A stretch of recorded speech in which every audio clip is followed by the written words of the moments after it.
وأحسن منك لم تر قط عيني، وأجمل منك لم تلد النساء.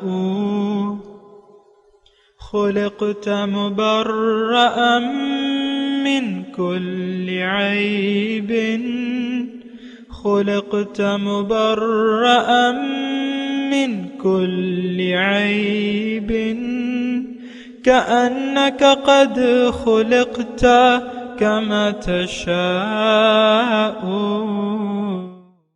كتاب أنزلناه إليك مبارك ليدبروا آياته وليتذكر أولو الألباب.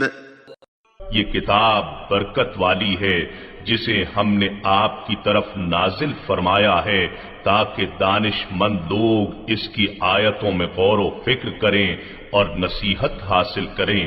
اللہم صلی علی سیدنا محمد وعلی آل سیدنا محمد بعدد کل ذرۃ مئۃ الف الف مرۃ۔ سامعین و ناظرین کرام، السلام علیکم ورحمۃ اللہ وبرکاتہ۔ سامعین کرام، سورہ ابراہیم درس نمبر 1043، آیت نمبر 10، حصہ اول۔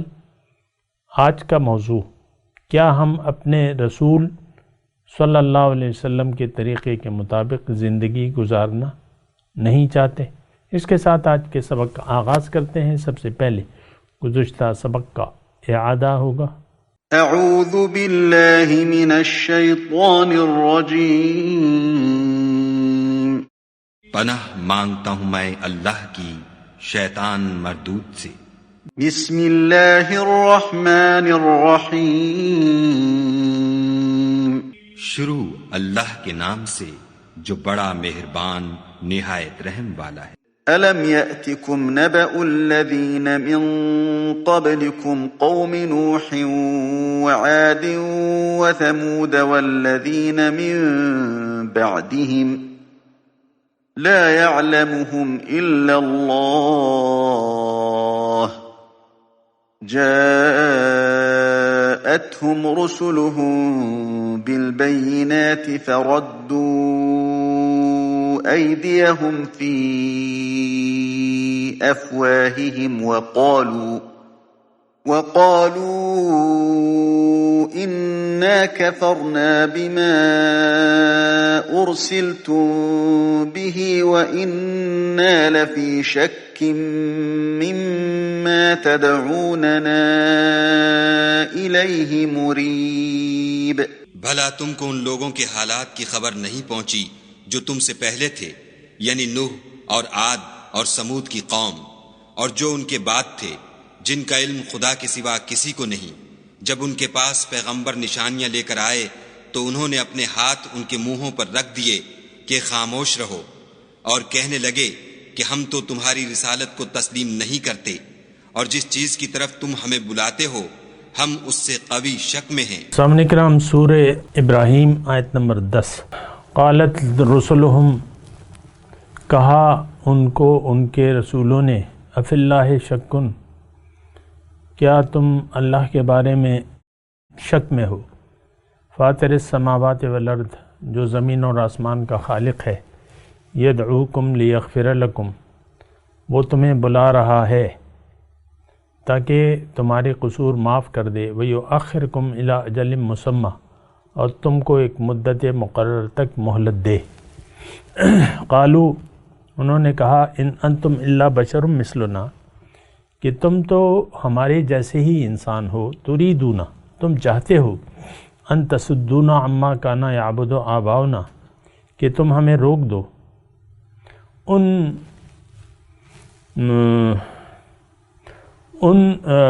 ان ہستیوں کی عبادت سے جن کی عبادت کرتے چلے آئے ہیں ہمارے آباء و اجداد۔ فأتونا بسلطان مبین، تو کوئی لے آؤ کوئی واضح دلیل یعنی معجزہ۔ سامعین کرام، گزشتہ سبق میں بھی یعنی ہم اسی آیت کے بارے میں بات کر رہے تھے۔ دیکھیں، رسول ہدایت لے کر کیوں آتے ہیں؟ مقصد کیا ہے اس کا؟ ایک ہی مقصد ہے کہ انسان کو اس کی معراج تک پہنچا دیں، اس کی منزل تک پہنچا دیں۔ ہماری منزل کیا ہے؟ اگرچہ ہم سوچتے تو نہیں ہیں، لیکن حقیقت یہ ہے کہ ہماری منزل تو اللہ ہے۔ اب اللہ کو، اب دنیا میں اللہ سے ملاقات کا ذریعہ، واحد ذریعہ یہ ہے کہ ہم ایسی زندگی گزاریں کہ اللہ راضی ہو جائے۔ وہ طریقہ، اللہ کی رضا کا طریقہ، وہ اللہ تعالیٰ نے اپنی وحی کے ذریعے ہر رسول کو دیا ہے۔ میرے لیے، ہم سب کے لیے آخری نبی محمد صلی اللہ علیہ وسلم ہے۔ وہ قرآن انہوں نے ہمیں دیا ہے، اور قرآن کو عمل کر کے ہمیں بتایا ہے۔ قرآن ہمیں وہ راستہ بتاتا ہے، ان ھذا القرآن یہدی للتی ہی اقوم۔ قرآن وہ راستہ بتاتا ہے جو سب سے زیادہ سیدھا ہے، یعنی قرآن ہمیں سیدھا راستہ بتاتا ہے، باقی راستے ٹیڑھے ہیں۔ وعلی اللہ قصد السبیل ومنہا جائر، سیدھا راستہ تو اللہ تک جا پہنچتا ہے اور باقی راستے تو ٹیڑھے ہیں۔ اچھا، اب دیکھیں جو مضمون جاری ہے وہ یہی ہے کہ رسول آئے، انہوں نے دعوت پیش کی، قوم نے کیا جواب دیا، پھر کیا سلوک ہوا ان کا اللہ تعالیٰ کے ساتھ۔ دیکھیں، ایک بات نوٹ کر لیں، اگر ہم نے اپنے رسول کی دعوت کو عملاً تسلیم نہیں کیا تو ہم ناکام ترین لوگوں میں سے ناکام ترین لوگوں میں شامل ہو جائیں گے۔ ذالک هو الخسران المبین، یہ بالکل واضح نقصان ہے۔ اللہ تعالیٰ فرما رہے خسرت دنیا والا، پھر آخرہ، دنیا اور آخرت جو ہے وہ ہمارے اس میں نقصان ہو جائے گا۔ تو بہرحال ایک بات جو ہے وہ آپ نوٹ کر لیں کہ منزل اللہ ہے، راستہ اللہ نے بتانا ہے ہمیں، اپنا راستہ۔ ان علینا للہدی، ہدایت انسان کو اپنے راستے کی طرف دینا وہ میری ذمہ داری ہے۔ تو وہ ذمہ داری پھر پیغمبر کے ذریعے اللہ تعالیٰ نے پوری کی ہے۔ اب جو شخص، یہ بات ذرا نوٹ کر لیں، جو شخص دنیا کے دھوکے میں آ جاتا ہے، انسان جب بیدار ہوتا ہے اللہ تعالیٰ اسے عقل دے کے بھجواتا ہے۔ اس کو عقل سے کام لینا چاہیے، اپنی زندگی کے بارے میں سوچنا چاہیے، اپنی پیدائش کے بارے میں سوچنا چاہیے، اپنے خالق کے بارے میں سوچنا چاہیے کہ میرا خالق کون ہے۔ ظاہر ہے کہ اللہ ہے، اور اب دوسرا سوال یہ ہے کہ اس نے مجھے کیوں بنایا ہے، کیوں بھجوایا ہے دنیا میں؟ تو اس کا جواب تو واضح ہے، اللہ نے ہمیں اپنے لیے بنایا ہے، ہماری منزل اللہ ہے، ہم اللہ کے ہیں، انا للہ و انا الیہ راجعون، اور تیاری کر کے اللہ کے پاس جانا ہے۔ تو دنیا کیا ہے؟ اللہ سے ملاقات کی تیاری کی جگہ کا نام کیا ہے؟ دنیا۔ لیکن اگر آپ اللہ کو منزل نہیں بناتے، میں آج آپ سے مخاطب ہوں، تھوڑا سا غور کیجیے، اگر آپ اللہ کو منزل نہیں بناتے تو اب آپ کو اللہ کے راستے کی، اللہ کی ہدایت کی، پیغمبر کی طریقے کی کوئی حاجت نہیں ہے۔ عام طور پہ آپ دیکھ لیں، ہم بنا ہدایت کے، ہم ہدایت کے اپنے آپ کو آج محتاج بھی نہیں سمجھتے، اور قرآن کے قریب ہم جانا بھی نہیں چاہتے، سوچنے سمجھنے کے لیے ہم تیار نہیں ہیں قرآن پہ۔ پھر نبی کا جو طریقہ ہے وہ بھی ہماری پریکٹس میں نہیں ہے، کیونکہ نبی تو ہمیں اللہ کا راستہ بتاتا ہے، اللہ کے راستے پر چل کے بتاتا ہے، ایک نمونہ پیش کرتا ہے۔ ہمیں اس نمونے کی آج کیا ضرورت ہے؟ بڑی افسوسناک بات ہے، یعنی پیغمبر کا طریقہ، اس پہ نہ تو ہم غور کرتے ہیں، سن بھی لیں تو ہم اس کو پیغمبر کا طریقہ قرار دے کے، یعنی بس یہ ان کی طریقہ تھا، ہم تو اپنی مرضی سے زندگی گزارنا چاہتے ہیں۔ ایک بڑی نازک صورتحال ہے سامنے کا، بہت ہی ایسی مشکل صورتحال ہے کہ ہم نے، میں آج کی بات کر رہا ہوں، آج کے مسلمان کی بات کر رہا ہوں، ہم ظاہر کے دھوکے میں آ گئے ہیں، ظاہر ہماری منزل ہے۔ آپ دیکھ لیں، اپنی پریشانیوں کو دیکھ لیں، دنیا میں آپ یعنی جن پریشانیوں سے آپ اپنی امیدوں کو دیکھ لیں، آپ اپنی توقعات کو دیکھ لیں، آپ اپنے مستقبل کے بارے میں سوچوں کو دیکھ لیں. ہماری ساری یہ پریشانیاں، امیدیں، توقعات، اس کا مرکز صرف ظاہر ہے، دنیا ہے. اس کا نتیجہ کیا ہے کہ آپ بے سکون ہیں، اطمینان نہیں ہے آپ کے پاس. اطمینان آپ سے کوسوں دور ہے. آپ کو اطمینان جتنی بھی دیکھیں، ہم میں سے بہت سے لوگ ایسے ہیں جنہیں دنیا یعنی وافر مقدار میں اللہ تعالیٰ نے عطا کی ہے اور کیے جا رہا ہے. لیکن وہ لوگ جو دنیا کی حاجتیں جن کی پوری ہو رہی ہیں اور ان کی توقعات وغیرہ جو بھی وہ کر رہے ہیں اس پر وہ خوش ہیں، لیکن سکون ان کی زندگی میں بھی نہیں ہے. اس طریقے سے تو آپ دیکھیں نا، یعنی دیکھیں دنیا کو ہم نے آرام و آسائش اور سکون و اطمینان کا ذریعہ بنا لیا ہے، لیکن سکون تو ان لوگوں کی زندگی بھی نہیں ہے. آج 2021 ہے، آج کا وزیر اعظم جو ہے عمران خان، آپ کا کیا خیال ہے؟ وہ دلی طور پر خوش ہے، مطمئن ہے؟ وہ تو اس کی باتوں سے لگتا ہے. تو اقتدار والے ہوں یا اپوزیشن والے ہوں، اپوزیشن والے جب اقتدار میں تھے تو کیا وہ مطمئن تھے؟ نہیں. اب مطمئن ہے؟ نہیں. آئندہ کیا مطمئن رہیں گے؟ نہیں. یہ تو ایک دنیا کی دوڑ ہے، یعنی ان کو تو آپ یعنی شامل رکھیں، اپنے آپ کو بھی اس دوڑ میں شامل کر لیں. ہم سب ہماری یعنی وہ کہتے ہیں نا کہ ہم سب کی دوڑ جو ہے وہ ظاہر ہے، منزل ظاہر ہے. ہم ظاہر کو اپنا مقصود، محبوب اور مطلوب بنا چکے ہیں. ظاہر ہی ہمیں محبوب ہے. آپ دیکھ لیں آپ کن چیزوں پر خوش ہوتے ہیں یا خوش ہونا چاہتے ہیں، وہ ظاہر ہے، بات ختم ہو جاتی ہے. اللہ کی رضا کی کوئی ہماری نظر میں کوئی اہمیت ہے؟ یا کبھی آپ نے اللہ کی رضا کے لیے اپنی مرضی کو قربان کیا ہے؟ نو، نہیں کرنا چاہتے. تو دیکھیں تمام رسولوں کے ساتھ جو کافروں کا رویہ تھا وہی ہمارا اپنے رسول کے ساتھ ہے. تو اس پہ آپ نے سوچنا ہوگا. بہرحال اچھا، پھر اپنے مضمون کی طرف میں آتا ہوں. قالت رسلہم افی اللہ شک فاطر السماوات والارض. یہ دو جملے ہیں. کیا اللہ کے بارے میں تمہیں شک ہے جو زمین اور آسمان کا پیدا کرنے والا ہے، اور وہ چاہ کیا رہا ہے؟ تاکہ تمہارے گناہوں کو بخش دے. یغفر لکم من ذنوبکم ویؤخرکم الی اجل مسمی. پھر اس کے بعد تو وہ قوم کا جواب ہے نا، لیکن میں اس پہ بات کرتا ہوں. دیکھیں انسان طاقتور ہستی کو مانتا ہے، اصولی طور پہ طاقتور ہستی کے سامنے سر بھی جھکا دیتا ہے اور مانتا بھی ہے کہ ہاں یہی میری منزل ہے، یہیں میں نے ٹھہرنا ہے.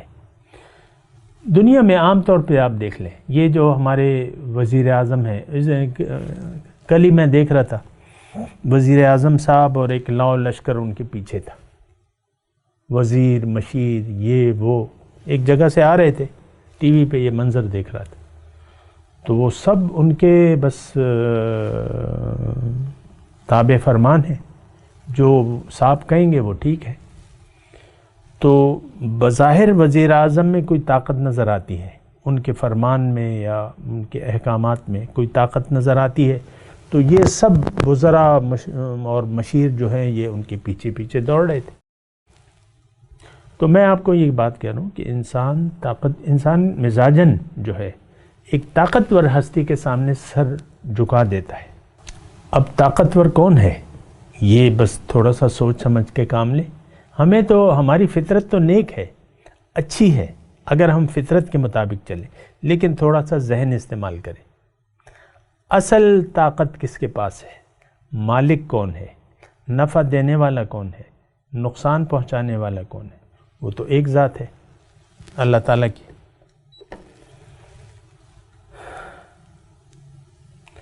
تو اس کے سامنے سر جھکا دینا چاہیے، جو کہ ہمارے حالات سے واقف ہے، جو کہ ہمارا رب ہے، ساری ضروریات، ہماری پیدائش کا بھی وہی یعنی خالق، ہمارا خالق بھی وہی ہے، زمین اور آسمان کا خالق بھی وہی ہے. پھر خزانے جو ہے وَلِلَّهِ خَزَائِنُ السَّمَاوَاتِ وَالْأَرْضِ، زمین اور آسمان کے خزانے اللہ تعالیٰ کے پاس ہیں. وَلَكِنْ يُنَزِّلُ بِقَدَرٍ مَا يَشَاءُ، پھر تو تقسیم ہے، اللہ تعالیٰ اس پہ ہمیں اعتراض نہیں ہے. اللہ تعالیٰ تقسیم بھی اللہ تعالیٰ کر رہا ہے. اللہ یبسط الرزق لمن یشاء ویقدر، اللہ تعالیٰ رزق فراخ کر دیتا ہے جس کا چاہتا ہے، تنگ کر دیتا ہے جس کا چاہتا ہے. تو یہ بات ہے سامعین کرام، تھوڑی سی اگر آپ سوچیں اور غور کریں. تو میں آپ کو یہ کہہ رہا تھا کہ انسان طاقتور ہستی کے سامنے سر جھکا دیتا ہے، اس کی مانتا ہے. یہ تھوڑا سا مضمون گہرائی میں سوچیں نا. مثال کے طور پہ میں اکثر آپ کو کہتا ہوں، ایک تعلیمی ادارہ ہے یا ایک کارخانہ ہے، کارخانہ لے لیں، اس میں ایک جنرل منیجر، کارخانے والے نے ایک شخص کو جنرل منیجر دے دیا، اتھارٹی دے دی، یعنی کارخانہ چلانے کی ذمہ داری اس کو دے دی، اور کارخانہ ایک مقصد کے لیے اس کارخانے دار نے بنایا ہے کہ بھئی یہاں یہ کام ہوگا، یہ پروڈکشن ہوگی، اس طرح. تو پھر ایک جنرل منیجر جو ہے، اس کا سپروائزر جو ہے وہ بنا دیتا ہے، تنخواہ اس کی مثال اچھی خاصی تنخواہ لگا دیتا ہے. اب وہ منیجر کس کی بات مانے گا؟ یعنی جو بھی وہ نوکری کرے گا وہاں پہ، وہ کس کی مانے گا؟ ظاہر ہے باس کی مانے گا، باس سے رابطہ رکھے گا، باس کے پالیسیاں نافذ کرے گا، کیونکہ وہ باس ہے. اسی طرح ہمارا باس کون ہے؟ اللہ. پیدا کس نے کیا ہے؟ اللہ نے. صورت کس نے بنائی ہے؟ اللہ نے. ماں کے پیٹ میں جب میں 9 مہینے اندازاً پڑا رہا، مجھے خوراک کون دیتا رہا؟ اللہ. ماں کے پیٹ سے جب باہر نے آیا میں، تو پھر میری رزق کا انتظام کس نے کیا ہوا تھا؟ اللہ نے. پیدائش سے لے کر موت تک میری تمام ضروریات کا کفیل کون ہے؟ اللہ. آپ کو اپنے جسم پہ کوئی اختیار ہے؟ بتائیے. میں آج سے 30 سال پہلے میری داڑھی جو تھی وہ بالکل کالی تھی. 30 سال 35 سال پہلے 25 سال کا 35 سال پہلے میں 25 سال کا تھا، تو بالکل کالی سیاہ، اور میری قوتیں جوانی ساری. لیکن اب وہ آہستہ آہستہ میری پرورش کون کرتا رہا؟ اب مجھے قبر میں لے جانے کا ذمہ دار کون ہے؟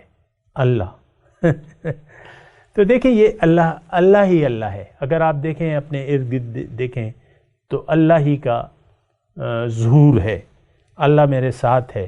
اللہ تعالیٰ نے میری حفاظت کے لیے 2 فرشتے، اللہ تعالیٰ میرا المہیمن، محافظ بھی ہے. پھر حفاظت کے جو اسباب ہیں، 2 فرشتے میرے ساتھ. لہو معقبات، ابھی ہم سورہ رعد میں پڑھ چکے ہیں، لہو معقبات من بین یدیہ ومن خلفہ یحفظون من امر اللہ. 2 معقبات ہیں، 2 کرامن کاتبین ہیں، اور میرے تمام جسم کی طاقت جو ہے، یعنی صحت، بیماری اللہ کے ہاتھ میں ہے. جب میں بیمار ہو جاتا ہوں مجھے کون صحت دیتا ہے؟ اللہ. واسطہ کون بنتا ہے؟ ڈاکٹر یا دوائیاں، جو بھی ہے. تو دیکھیں ایک ذات ہے جسے یہاں پیغمبر کہہ رہے ہیں فاطر السماوات والارض. افی اللہ شک، کیا اللہ کے بارے میں تمہارا کوئی شک ہے؟ یعنی جو منکر تھے انہوں نے کہا کہ بھئی ہم تو شک میں ہیں، ہمیں یقین نہیں آتا جو تم بات کہہ رہے ہو. تو پیغمبر تو ان کو اللہ کی طرف بلا رہا تھا، ایک اللہ کے سامنے سر جھکانے کو کہہ رہا تھا، باطل سے رخ پھیر کے اللہ کی طرف رخ کرنے کو. انہوں نے کہا بھئی ہمیں تو شک ہے. اور میں نے آپ کو کیا کہا تھا کہ ہمیں تو یقین ہے کہ اللہ نہ ہماری منزل ہے نہ ہم اس کو بنانا چاہتے. تو بہرحال یعنی آپ دیکھیں، قالت رسلہم افی اللہ شک، یہ ہمیں آپ ایسا سمجھیں نا، دیکھیں قرآن سے فائدہ لیں، آپ نصیحت لیں. یہ پیغمبر ہمیں کہہ رہے ہیں کہ بھئی ہم دیکھیں عملی طور پہ ایسے کر رہے ہیں. کیا ہم یہ سارے جو جھوٹے معبود ہیں، یہ میرے بچے ہیں، یہ میری بیوی ہے، یہ میرا گھر ہے، یہ میرا کاروبار ہے، کیا ان سب سے منہ موڑ لوں؟ میں تو ایم پی ہوں، میں تو وزیر ہوں، میں وزیر اعلیٰ ہوں، کیا یہ سب کچھ سے رخ پھیر کے اللہ کی طرف کر لوں؟ دعوت تو یہ ہے. اللہ تعالیٰ نے تو یا اللہ کے پیغمبر ہمیں دنیا چھوڑنے کے لیے تو نہیں کہتے. وہ کہتے ہیں صرف تم لوگ اللہ کے حکم کے سامنے سر جھکا دو، منزل اس کو بنا لو، اس کے راستے پر چلو، دنیا استعمال کرو. یہ تو میں آپ کو بار بار کہتا ہوں، بعض لوگ تھوڑا سا میری باتوں کا غلط مطلب لیتے ہیں. غلط مطلب یہ لیتے ہیں کہ وہ کہتے ہیں کہ اب ہم کیا دنیا چھوڑ دیں؟ کیا بچہ جو پڑھ رہا ہے میڈیکل میں، کیا وہ میڈیکل چھوڑ دے؟ جو انجینئر بننا چاہتا ہے کیا وہ نہ چاہے؟ جو وزیر اعلیٰ ہے کیا وہ کرسی سے ہٹ جائے؟ جو وزیر اعظم ہے کیا وہ اپنی کرسی چھوڑ دے؟ جو آرمی چیف ہے کیا وہ اپنے عہدے چھوڑ دے؟ نو. رہو بھائی، اپنی اپنی حالت پہ رہو، لیکن مسلمان ہو جاؤ، اللہ کے حکم کے سامنے سر جھکا دو. وَأَنِيبُوا إِلَىٰ رَبِّكُمْ وَأَسْلِمُوا لَهُ. واضح طور پہ آیت ہے کہ رب کی طرف رجوع کر لو اور اس کے حکم کے سامنے سر جھکا دو. یہ مطالبہ ہے سامنے کا. میری بات میں بہت سے لوگ، کیونکہ میں تو ایک اللہ کی بندگی کی دعوت دے رہا ہوں، ایک منزل اور ایک طرف رخ کرنے کی بات کہتا ہوں، تو عوام یہ سمجھتے ہیں کہ بھئی دین اگر ہم اللہ کو ہم اگر منزل بنائیں گے تو دنیا کو ہمیں چھوڑنا پڑے گا. یہ شیطان کی بات ہے، یہ گمراہی کی بات ہے. ایسا نہیں ہے. دنیا آپ کرتے رہیں، طالب علم اپنی میڈیکل تعلیم مقرر کرے، مکمل کرے، ڈاکٹر بنے، فزیشین بنے، سرجن بنے، جو بھی بنتا ہے بنے. اللہ تو اسے نہیں روکتا. یہ تو فنون ہیں، یہ آپ نے حاصل کرنے ہیں. آپ ڈاکٹر نہیں بنیں گے تو مریضوں کا علاج کون کرے گا؟ اسی طرح سارے پیشے ہیں، عہدے ہیں. تو دنیا چھوڑنے کا قطعاً کوئی تصور اسلام میں نہیں ہے سامنے کا. یہ ہماری وہ شیطان، الشیطان یعدکم الفقر ویأمرکم بالفحشاء، شیطان تمہیں فقر کی تعلیم دیتا ہے اور یعدکم الفقر، ڈراتا ہے فقر سے کہ تم کنگال ہو جاؤ گے.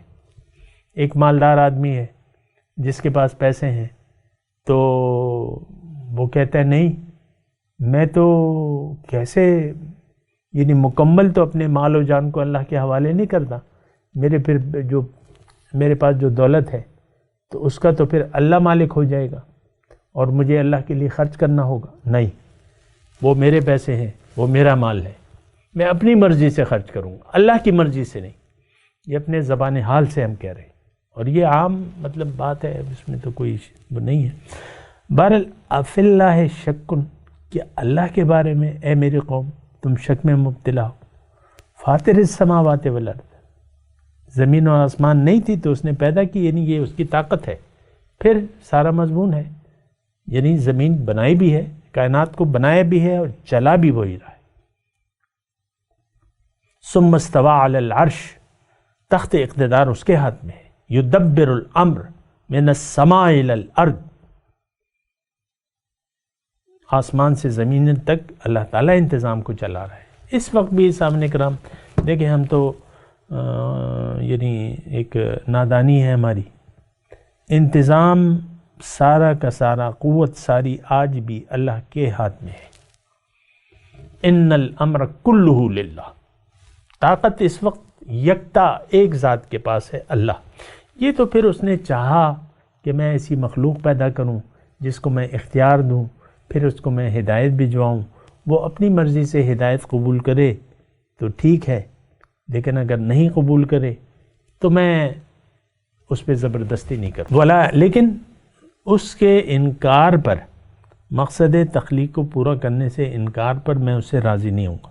ولا یرضی ان تشکروا یرضہ لکم، اللہ تعالیٰ نے فرما دیا ہے کہ اگر تم اس کی نعمتوں کا شکریہ ادا کرو وہ تم سے راضی ہو جائے گا. وَإِن تَكْفُرُوا فَإِنَّ اللَّهَ لَا يَرْضَىٰ عَنِ الْقَوْمِ الْكَافِرِينَ، او کما قال، اگر تم انکار کر دے ہو تو اللہ تعالیٰ جو ناشکرے ہیں ان سے راضی نہیں ہوتا. ہم سب ناشکرے لوگ ہیں صاحب کرام. اللہ تعالیٰ کی دی ہوئی نعمت کو بڑی بے دردی سے ضائع کر رہے ہیں, زندگی کو ضائع کر رہے ہیں صاحب کرام. مسئلہ یہ ہے, لیکن ایسا نہیں ہونا چاہیے. زندگی کو آپ جس مقصد کے لیے دی ہے اللہ تعالیٰ نے, اسی مقصد کے لیے یوز کریں. دنیا کو استعمال کرنے میں اللہ تعالیٰ نے تو کوئی, دیکھیں میں آپ کو اکثر ایک جملہ کہتا ہوں, وہ ابھی پھر کہہ رہا ہوں کہ دنیا کے استعمال کے ذریعے آپ نے آخرت کمانی ہے. صرف نیت بدلنی ہے, اور نیت بدل کے رخ اللہ کی طرف کرنا ہے. اور اللہ تعالیٰ کی طرف رخ کرنے کا مطلب یہ ہے کہ آپ زندگی اللہ کی مرضی سے گزاریں, پیغمبر کی ہدایات اور ان کے اسوہ حسنہ کی روشنی میں گزاریں. یہ ساری مسئلہ ہے. خیر, یدعوکم لیغفر لکم, وہ تمہیں بلا رہا ہے کہ تاکہ تمہیں تمہاری بخشش کر دے. من ذنوبکم, تمہارے گناہوں کو بخش دے. ظاہر ہے کہ انسان کے گناہ اللہ تعالیٰ بخشے گا تو وہ جائے گا, اور اللہ تعالیٰ نے گناہوں کی بخشش کو مشروط کر دیا ہے ایمان اور عمل صالح سے. یہ بات ذرا یہاں پہ نوٹ کر لیں. اگر آپ کا ایمان نہیں ہے تو بات ہی ختم ہو گئی, آپ تو مجرم ہیں, پھر آپ تو مشرک ہیں. اگر ایمان باللہ نہیں ہے تو آپ کافر ہیں, یا قولاً یا عملاً, وہ الگ مسئلہ ہے. ہم تو اس وقت عملی طور پہ ہم نے انکار کیا ہوا ہے, نہیں مانتے, اللہ کے حکم کو ہم نہیں مانتے, رسول کے طریقے کو ہم نہیں مانتے. یہ زبان حال سے ہم یہ بات کہہ رہے ہیں. بہرحال وہ تو آپ کی مرضی ہے. تو مغفرت تب ہوگی جب آپ کا ایمان باللہ ہوگا, جب آپ کا رخ اللہ تعالیٰ کی طرف ہو. اگر اللہ آپ کا منزل نہیں ہے, یہ بات ذرا نوٹ کر لیں, اگر اللہ آپ کی منزل نہیں ہے, محبوب نہیں ہے, اللہ مطلوب نہیں ہے, اب آپ کی بخشش کا تو سوال ہی نہیں پیدا ہوتا. آپ جو دعویٰ کر رہے ہیں دعوے میں جھوٹے ہیں, جس طرح مدینے کے منافق تھے, وہ اپنے دعوے میں جھوٹے تھے. اذا جاءک المنافقون قالوا نشهد انک لرسول اللہ واللہ یعلم انک لرسول واللہ یشہد ان المنافقین لکاذبون. جب آپ کے پاس منافق آتے ہیں وہ کہتے ہیں ہم شہادت دیتے ہیں اس بات کی کہ آپ اللہ کے رسول ہیں. اللہ کیا فرماتا ہے, میں جانتا ہوں کہ آپ میرے رسول ہیں, لیکن میں یہ گواہی بھی دیتا ہوں کہ منافق اپنے قول میں جھوٹے ہیں. ہم اپنے قول میں جو بھی کلمہ پڑھ رہے ہیں یہ جھوٹا کلمہ ہے. واضح طور پہ میں آپ کو بتا رہا ہوں تاکہ آپ کسی عوام کی میں بات کر رہا ہوں, خواص کی نہیں کر رہا. عوام جو ہے وہ جھوٹ بول رہے ہیں کہ میں مسلمان ہوں. حقیقت میں ہماری منزل دنیا ہے, ہمارا اللہ پر ایمان نہیں ہے, یقین نہیں ہے کہ اللہ میری منزل ہے, ہمارا رخ ظاہر کی طرف ہے. بہرحال وَيُؤَخِّرْكُمْ إِلَىٰ أَجَلٍ مُّسَمًّى, اور اللہ تعالیٰ یعنی یہ چاہتا ہے کہ تمہاری باقی زندگی اچھی گزرے, تمہیں مہلت دے ایک معین وقت تک, یعنی تمام زندگی تمہاری اچھی گزرے گی. اجل مسمى یعنی باسہولت گزرے گی, اچھی گزرے گی. للذین احسنوا فی هذه الدنیا حسنہ, یہ اللہ تعالیٰ کا وعدہ ہے, یعنی تمہیں اچھے طریقے سے زندگی گزارے. وَيُؤْتِ كُلَّ ذِي فَضْلٍ فَضْلَهُ, ہر صاحب فضیلت کو اس کی فضیلت اور اچھی زندگی اللہ تعالیٰ نے وعدہ فرمائی ہے. یہ بات نوٹ کر لیں. میں تلاوت کرتا ہوں, میرے ساتھ دہرائیے. اعوذ باللہ من الشیطان الرجیم, بسم اللہ الرحمن الرحیم.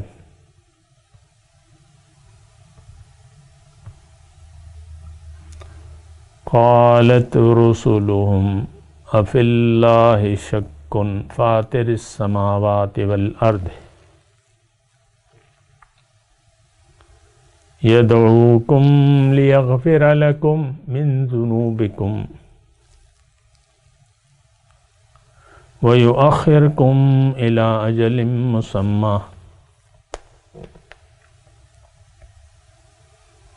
قالوا إن أنتم إلا بشر مثلنا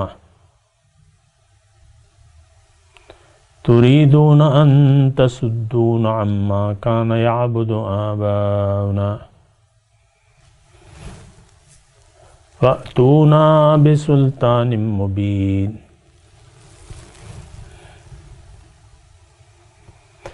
اللہ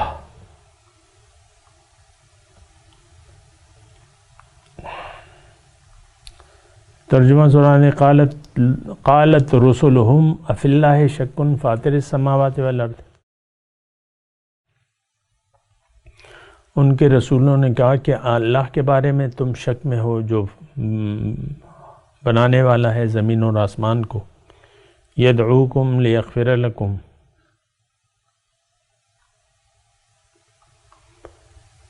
وہ تمہیں بلا رہا ہے تاکہ تمہارے قصور معاف کر دے. وَيُؤَخِّرْكُمْ إِلَىٰ أَجَلٍ مُّسَمًّى، اور تم کو ایک مقرر مدت تک مہلت دے. قالوا ان انتم الا بشر مثلنا، انہوں نے جواب دیا کہ تم کچھ نہیں ہو لیکن ہماری طرح کے ایک انسان ہو. تريدون ان تصدون عما كان يعبد آباؤنا، تم ہمیں ان ہستیوں کی بندگی سے روکنا چاہتے ہو جن کی بندگی ہمارے باپ دادا سے ہوتی چلی آ رہی ہے. فَأْتُونَا بِسُلْطَانٍ مُبِينٍ، اچھا تو لاؤ کوئی صریح سند. اب ان آیت کی تلاوت و ترجمہ. اعوذ باللہ من الشیطان الرجیم. پناہ مانگتا ہوں میں اللہ کی شیطان مردود سے.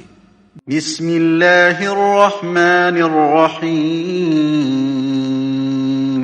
شروع اللہ کے نام سے جو بڑا مہربان نہایت رحم والا ہے. قالت رسلهم أفي الله شك فاطر السماوات والأرض يدعوكم ليغفر لكم من ذنوبكم ويؤخركم إلى أجل مسمى. قالوا إن أنتم إلا بشر مثلنا تريدون أن تصدونا عما كان يعبد آباؤنا فأتونا بسلطان مبين. ان کے پیغمبروں نے کہا کیا تم کو خدا کے بارے میں شک ہے جو آسمانوں اور زمین کا پیدا کرنے والا ہے؟ وہ تمہیں اس لیے بلاتا ہے کہ تمہارے گناہ بخشے اور فائدہ پہنچانے کے لیے ایک مدت مقرر تک تم کو مہلت دے. وہ بولے کہ تم تو ہمارے ہی جیسے آدمی ہو، تمہارا یہ منشا ہے کہ جن چیزوں کو ہمارے بڑے پوجتے رہے ہیں ان کے پوجنے سے ہم کو بند کر دو، تو اچھا کوئی کھلی دلیل لاؤ یعنی معجزہ دکھاؤ. اس کے ساتھ ہی آج کے درس کا وقت اختتام کو پہنچا. اگلے درس میں انشاءاللہ پھر ملاقات ہوگی. وآخر دعوانا ان الحمدللہ رب العالمین.